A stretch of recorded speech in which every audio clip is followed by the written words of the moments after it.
today's video, we will be discussing the physiology of the kidneys.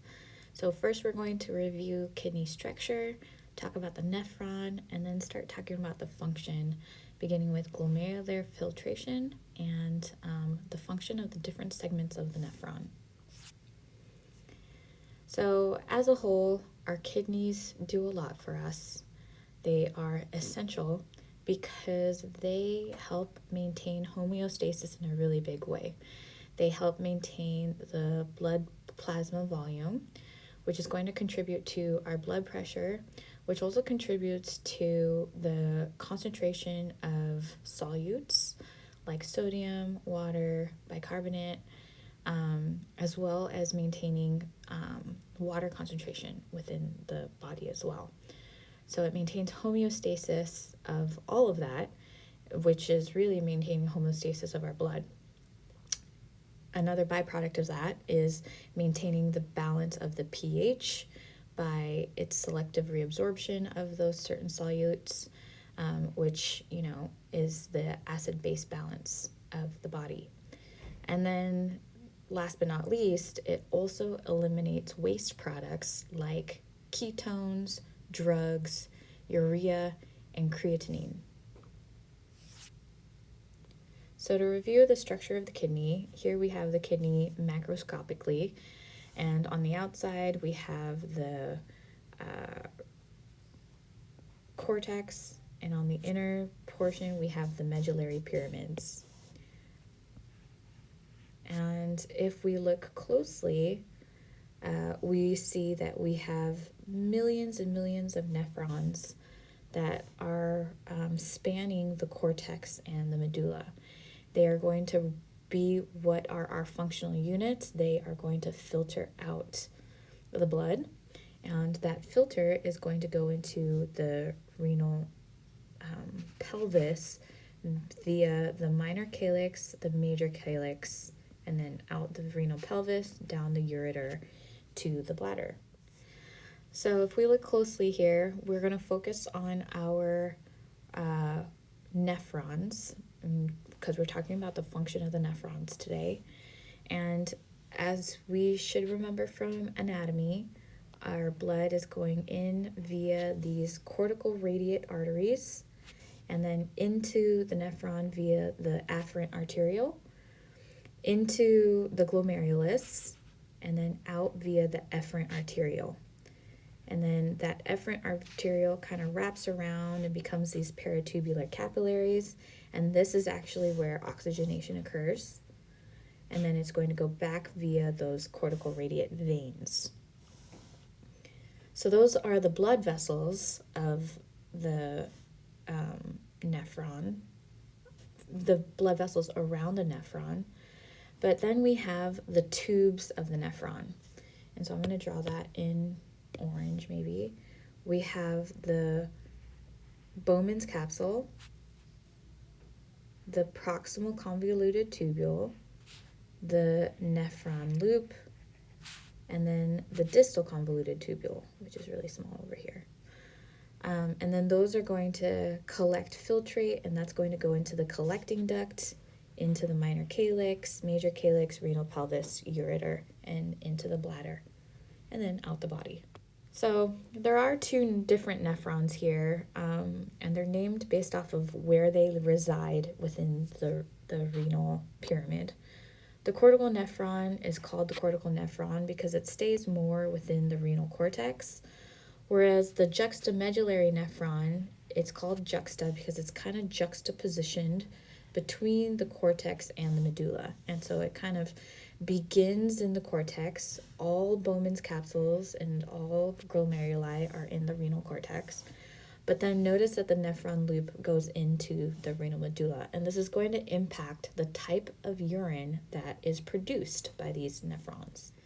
So again, we have our glomerular capsule or Bowman's capsule, proximal convoluted tubule, loop of Henle or nephron loop, and then the distal convoluted tubule to the collecting duct. And then we're going to talk about how you can even separate the loop of Henle or nephron loop into the descending limb and then the ascending limb of the nephron because they're going to have different functionality.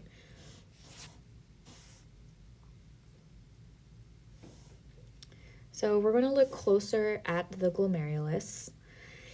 And our glomerulus is very permeable, which means there's a lot of openings in them. And what this does, it allows for a lot of filtrate to pass through the glomerulus into the Bowman's capsule.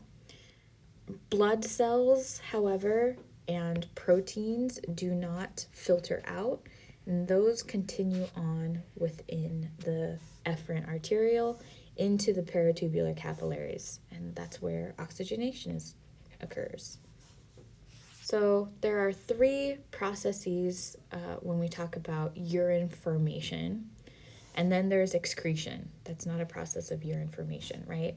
So first off, we're going to talk about filtration, and notice that filtration happens all in the Bowman's capsule and the glomerulus. And then we have reabsorption and secretion, and both of those happen down further along that nephron, along the tubules of the nephron.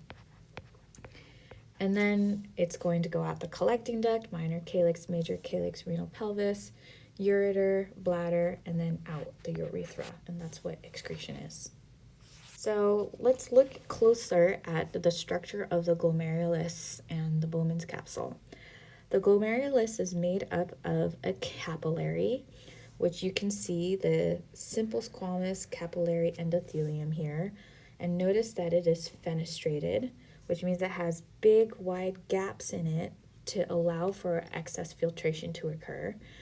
So it's made of those capillaries, and then they have these special simple squamous cells on the outside of the capillaries called podocytes.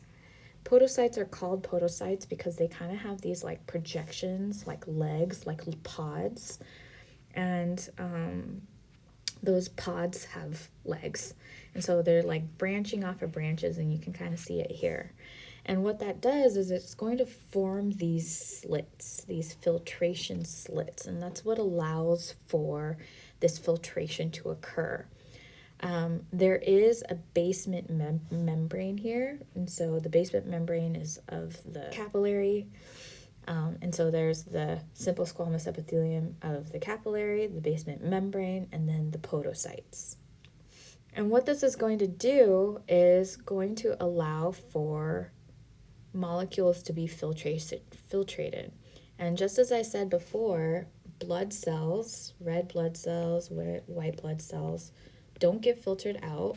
They're going to come in and they're going to come out the efferent arteriole. They're not going to fall through. Proteins are too big. They're not going to come through either. Proteins are going to come out also. I will draw that in green since they're drawn in green here. And so what is going to be filtered out would be anything else. Water, glucose, any dissolved solutes, anything else apart from red blood cells, white blood cells, and proteins. And so this is what forms an ultrafiltrate. And this ultrafiltrate, this happens because it is driven by blood pressure. So I want to remind you of what we spoke about when we spoke about our circulatory system. The Starling forces within our blood vessels, within our capillaries. Because the same thing is true here. We have hydrostatic pressure on both sides. Hydrostatic pressure is the pressure of the fluid pushing through. And so you have the hydrostatic pressure of fluid, blood, pushing through the glomerulus this way. And that is shown in PG here. And so that is going to favor filtration, right? It's going to push out. It's going to push stuff out. And then you also have hydrostatic pressure of what's in the Bowman's capsule. And so that is labeled here PBC, hydrostatic pressure of the Bowman's capsule. and that is going to not favor filtration because that's going to push inward, right? And then we have colloid osmotic pressure. And remember, colloid osmotic pressure is the pressure due to the proteins within our blood vessel that is going to want water, fluid, to move towards it. So let me use another color here. And so because of the proteins that stay within the glomerulus and that travel out the efferent arteriole, that's going to want to bring water in towards that protein. And so this is called colloid osmotic pressure, the glomerular colloid osmotic pressure, because it's all in the glomerulus, and it's shown by this pi g here. And so again, that is not going to favor filtration.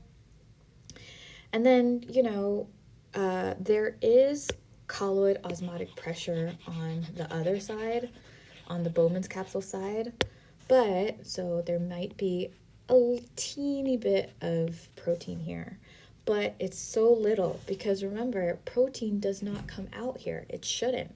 And so we consider that negligible. We don't even think about it. And so you can calculate the net filtration pressure here. You would just take the outward pressure minus the inward pressure. And so that would be around 10 millimeters mercury. And so the pressure here that pushes fluid out, that produces that ultrafiltrate, is around 10 millimeters of mercury. So what is the glomerular filtration rate? The glomerular filtration rate is the rate of the volume produced by both kidneys per minute. And, it's a little higher for males, a little lower for females, but it's about 120. So 115 for females, I think 125 for males. And that's about 180 liters per day. That means another way to think about this is that we have 5 liters of blood on average, right? 5 liters of blood. You could divide 180 divided by 5. I think that's 36. 36. That means that our kidneys, our nephrons, filter out our blood 36 times per day. That's a lot. And so you know that you don't urinate 180 liters per day, right? And if you did, you would die. And so a lot of this gets reabsorbed. 98%, I believe, gets reabsorbed back into the body because we don't want to filter it all out. The greater the net filtration pressure, by the way, the greater the glomerular filtration rate. In this picture, this is showing you, your blood pressure changes when you are asleep, when you wake up, when you're stressed out, when you're exercising. Your blood pressure changes during all of that. But we wouldn't want our kidney function to be so variable along with all those blood pressure changes. And so there are many methods of how our kidneys regulate and control themselves. First off, there is extrinsic control, when that means outside of the kidneys, right? Outside of the kidneys. Our sympathetic nervous system controls the GFR by constricting the afferent arteriole. And what this does is it would reduce the blood pressure to help maintain blood pressure, and it will bring blood to the heart and muscles instead. So it'll reduce the blood pressure in the kidney, which would reduce the GFR. That is one way, and I'm going to show you a schematic of that in just a second. And then another way to do it is intrinsically, where the kidney auto-regulates itself. This allows the kidney to maintain a constant GFR over a wide range of blood pressures. When there is high blood pressure, the afferent arteriole will vasoconstrict to reduce the blood pressure at the glomerulus. When there is low blood pressure in the body, the afferent arteriole will vasodilate to increase the glomerular blood pressure to, again, keep a constant GFR throughout the nephrons. So here is that extrinsic control. When we have reduced blood pressure, we have a baroreceptor monitoring that, and that is going to increase our sympathetic nerve activity. And one, it's going to increase cardiac output by increasing our heart rate, right? Increases our heart rate. But it also is going to cause vasoconstriction. You're going to have vasoconstriction in blood vessels in the skin and in the GI tract, but you're also going to have vasoconstriction in the afferent arterioles. Vasoconstriction here is going to reduce that hydrostatic pressure, and so it's going to reduce that GFR. Reducing the GFR is going to reduce the urine production, which will then increase blood volume, which will increase blood pressure. So this is a negative feedback loop. So we'll talk more deeply about this intrinsic control in just a moment, but let's look at how our nephron portions function. So we've been discussing filtration, and we will talk more about how the kidney auto-regulates itself with use of hormone. But let's first talk about the reabsorption here. And so we've mentioned that filtration occurs in the glomerulus and in the Bowman's capsule. And we mentioned that reabsorption is going to occur further down the nephron tubule. And really, it happens right away in the proximal convoluted tubule. And we see here that 65% of sodium, chloride, and water are right away reabsorbed back into the body. And, these have arrows going out because I want to remind you that whatever is left over in this yellow tube, that's filtrate, right? That's going to go out of the body. You're going to urinate that out. And so if it's going out of the filtrate, that means it's going back into the body.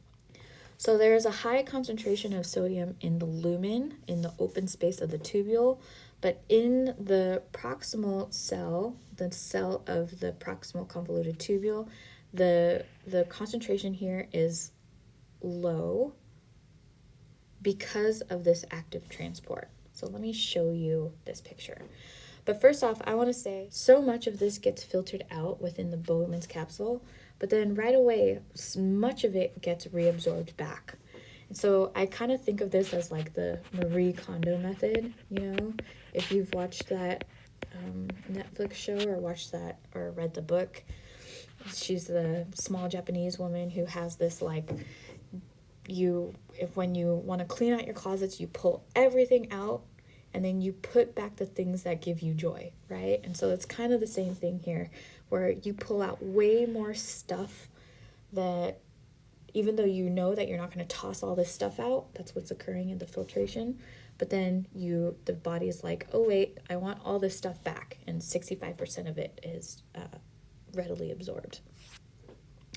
And the way that it does this is by, it's set up via this active transport. And so we said there is high sodium out here, and there is low sodium in here. And so sodium from here is going to move along its concentration gradient at the apical surface, and with that, it brings glucose. So this is called co-transport, if you can remember.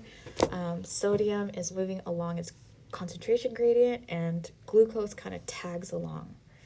This is at the apical surface, at the apical side of the kidney tubule, the nephron tubule. On the basolateral side, so this is the basal side, and this is the lateral side right here. The basolateral side, this is set up via primary active transport, the sodium-potassium pump. And then glucose is moving from high to low concentration out of a protein channel, so it's called facilitated diffusion. So this is able to happen because of this primary active transporter that sets up that concentration gradient of sodium, and then glucose is just moving along its concentration gradient, right? And this is how we get glucose back into our blood rather than excreting it out of our urine. Chloride here is also going to follow sodium, or also can follow sodium via passive transport at the basolateral side. So that is how reabsorption occurs. For water to be reabsorbed, the interstitial fluid has to be really salty. And it has to be hypertonic. And I want to remind you about the cortical nephrons here and the juxtamedullary nephrons, because what we find is that the medulla of a kidney is way more hypertonic, has way more solute concentration than that of the cortex. And so what that means is that way more water can get reabsorbed here within the medulla than in the cortex. And this is why you often see, the nephron loops residing within the medulla. So the descending loop of Henle is permeable to water. And remember, it's really, really salty out here. Really, really salty out here. So maybe I'll just draw a bunch of dots for solute. And so water is going to flow out. Water is going to flow out. And water flows out down this descending loop. So the filtrate becomes really salty. What's in here becomes really salty because it becomes more concentrated. Then this water gets reabsorbed back into our capillaries. Our filtrate then moves up the ascending limb, and sorry, I don't know why these are backwards. Our filtrate then moves up the ascending limb, and here in the ascending limb, it is thicker and it is impermeable to water. So that means water cannot move out. And so what actually occurs here is the active transport of sodium.